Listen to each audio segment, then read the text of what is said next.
बंगळुराहून राजे पुण्याला आले. साऱ्या मावळात ती बातमी पसरली. जो तो शिवाजीराजांना भेटायला येत होता. पाटील, कुलकर्णी, देसाई, देशपांडे, देशमुख सारे येऊन भेटून जात होते. राजे तेच होते, थोडे मोठे झालेले. बदल पडला होता फक्त फडात. पूर्वी नुसते कारकून दिसत, आता फडाला भारदस्तपणा आला होता, आदब आली होती. कारण दप्तरी आता पेशवे, डबीर, अमात्य होते. 1.5 वर्षाच्या कालावधीनंतर पुण्याला आल्यामुळे या कालखंडात घडलेल्या गोष्टी दादोजी नन्हेकरांच्याकडून समजावून घेत होते. दप्तरात पासणीत ते मग्न झाले होते. बाहेरच्या कारभाराबरोबर शिवाजीराजांना दादोजी फडातही सक्तीने गुंतवित होते. पत्रव्यवहार, कारभार पाहायला लावित होते. राजे स्नान व देवाला नमस्कार करून आले. जिजाबाई वाट पाहत होत्या. मासाहेबांच्या पाया पडून ते पाटावर बसले आणि दुधाचा पेला त्यांनी ओठी लावला. दूध पिऊन होताच जिजाबाई म्हणाल्या, राजे, आता उठा, नाहीतर दप्तरी उशीर केल्याबद्दल दादोजी दोष देतील. तोच नोकर आला. त्याने वर्दी दिली. मुधोजीराव निंबाळकर आले आहेत. शिवाजीराजे गडबडीने उठले, बाहेर जाऊ लागले. जिजाबाई म्हणाल्या, राजे, मुधोजीराव आपले सासरे, उघड्या डोक्यानं सामोरे जाऊ नका.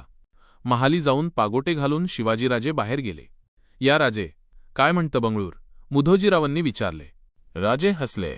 जिजाबाई दाराशी येताच मुधोजीराव उठले. मुजरा केला. जिजाऊंनी विचारले, मामासाहेब, आपण आलात. आमची सून नाही आणलीत? आणली तर? नाहीतर राजे रागावतील ना. मुधोजीराव म्हणाले, राणीसाहेब, तो पहा मेणा आलाच. वाड्याच्या दारासमोर मेणा थांबताच दासी धावल्या. दादोजी पगडी, उपरणे सावरून पायऱ्या उतरले. पायांवर पाणी घेऊन सईबाई वाड्यात आल्या. नेसलेल्या लुगड्याने सारा डौल बदलला होता. वय लहान असूनही त्या डौलात येत होत्या. साऱ्यांवरून नजर फिरत होती.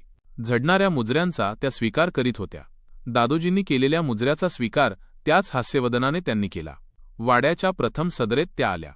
दाराशी उभ्या असलेल्या जिजाऊंच्या त्या पाया पडल्या. जेथे दादोजी होते तेथे जाऊन त्यांनी त्रिवार नमस्कार केला आणि त्या परत जिजाबाईच्याकडे आल्या. जिजाबाई तिचा गालगुच्चा घेत म्हणाल्या, भारीच पोक्त झालीस. हो, आणि नवऱ्याच्या कुणी पाया पडायचं? आणलेला भाव कुठच्या कुठे गेला. सईबाई खुदकन हसल्या आणि जिजाऊंना बिलगल्या. जिजाऊ तिला कुरवाळीत म्हणाल्या, आता कशी शहाणी झालीस? पण भारी ॲट करू नको. राजांनी बंगळूरला दुसरी बायको केली. करू द्या, तुझ्यापेक्षा छान आहे, गोरी गोमटी आहे.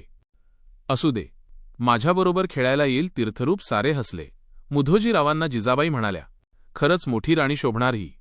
2 दिवसांनी मुधोजीराव सईबाईंना सोडून निघून गेले. सईबाई वाड्यात रमली. सईबाईंच्या भोवती पुण्यातल्या मुली गोळा होत होत्या. सईबाईंचा खेळ वाड्यात रंगत होता. दुपार टळली होती. सईबाई मासाहेबांच्याकडे आल्या.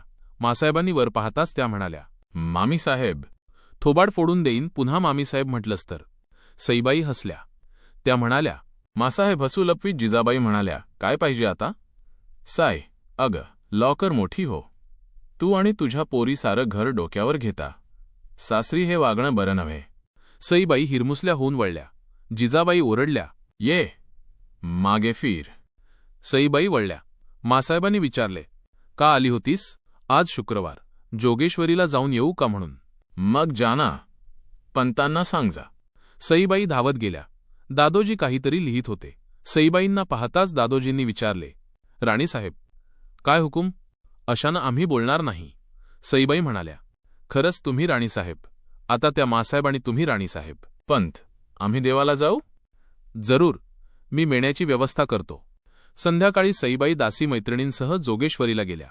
नवरात्र जवळ आले. घट बसले. वाड्याच्या चौकात दरदरोज बकरे पडत होते. नवरात्राचे दिवस केवढे धामधुमीचे. राजांना सर्व देवदेवतांना जाऊन यावे लागे. दररोजच काळी स्नान झाल्यावर राजे सजविलेल्या घोड्यावर स्वार होऊन गणपती, जोगेश्वरी, महादेव ही सारी मंदिरे फिरून येत. वाड्यात तर एकच गडबड उडालेली असे. नवरात्र जवळ आले की सारी शस्त्रे धुवून, पुसून, उजळून चकचकीत केली जात. मीठ आणि चिंचेचे बोळे घेऊन तलवारी, जंबिये, विटे साफ केले जात. घटस्थापनेच्या दिवशी खास सदरेवर सारी शस्त्रे पूजेला ओळीने लावलेली असत. एका ठिकाणी गोळा झालेली ती नानाविध शस्त्रे पाहण्यात राजांना मौज वाटे. त्यांत नाना तहेच्या तलवारी, फिरंग, पट्टे, विटा, भाले, ढाली, जंबिये, बिचवे, कट्यारी असत. त्यांच्या जोडीला जमदाड, सांग, खांडा यांसारखी अनेक हत्यारे सदरेवर यायची. त्यांचे देखणे पण त्यांचा बोज राजे समजावून घेत. वाड्याच्या देव्हाऱ्यात सुवर्ण समया अखंड तेवत असत. त्यांच्या सौम्य प्रकाशात अष्टभुजेची मूर्ती उजळून निघत असे. देवीच्या समोर उजव्या बाजूला घटस्थापना केलेली असे. दररोज एक खाऊच्या पानांची माळ वर बांधली जात असे. उलटणाऱ्या दिवसांबरोबर घटाच्या कडेने कोंब उगवायला लागत. नवरात्र संपेपर्यंत चांगलेच वर येत. नवरात्रात दररोज रात्री वाड्यात चौकामध्ये गोंधळ उभा राही. उदे ग अंबे उदे च्या घोषाने वातावरण भरून जाई. दाटीवाटीने सारे गोंधळ ऐकायला जमत. गळ्यात कवड्यांची माळ घातलेले, तेल माखून घेतलेले भुते आपले फेटे सावरीत हाती संबळ घेऊन उभे राहत. सुरुवातीला पोत खेळविला जाई. राजांना पोत भारी आवडत. पोत नाचायला सारे उतरले की पोतांच्या हेलकाव्याबरोबर जी फरफर घुमे ती ऐकण्यात राजे रंगून जात. खंडेनवमीला सकाळी वाजत गाजत घोडा दाराशी येई. दाराच्या उंबऱ्यात बकऱ्याचा बळी पडे आणि रक्त ओलांडून घोडा डौलाने वाड्यात प्रवेश करी. 9 दिवस पूजेत राहिलेली आपली छोटी तलवार राजे मस्तकाला लावून बाहेर काढीत. सायंकाळी चांगले कपडे करून राजे जिजाबाईंच्याकडे गेले. राजांच्या गालाला तीट लावीत जिजाबाई म्हणाल्या, राजे आता फार दिवस हे सीमोल्लंघन चालायचं नाही. मग काय करायचं? या दिवशी पराक्रमाला बाहेर पडायचं, शत्रूचा बिमोड करायचं, घर यशानं भरायचं, पाठीवर लक्ष्मी घेऊन यायचं. आम्ही तसंच करू.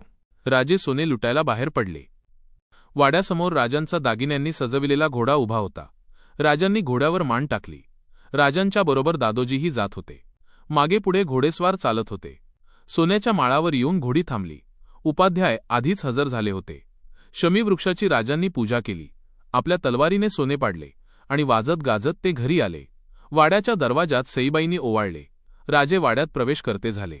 राजे देवघरात गेले. उंबरठ्याजवळ जिजाबाईंनी राजांना उभे केले. राजांची पाठ उंबरठ्याकडे होती. उंबऱ्यावर शेला झाकला होता.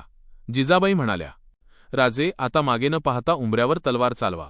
राजांनी तलवार उपसली. मागे न पाहता उंबऱ्यावर ओढली. राजांनी विचारले, हो? राजे वळले. जिजाबाईंनी शेला उचलला. उंबऱ्यावर तांदूळ पसरले होते. त्यांतील सुवर्णाची अंगठी जिजाबाईंनी उचलली आणि राजांच्या मस्तकी लावली.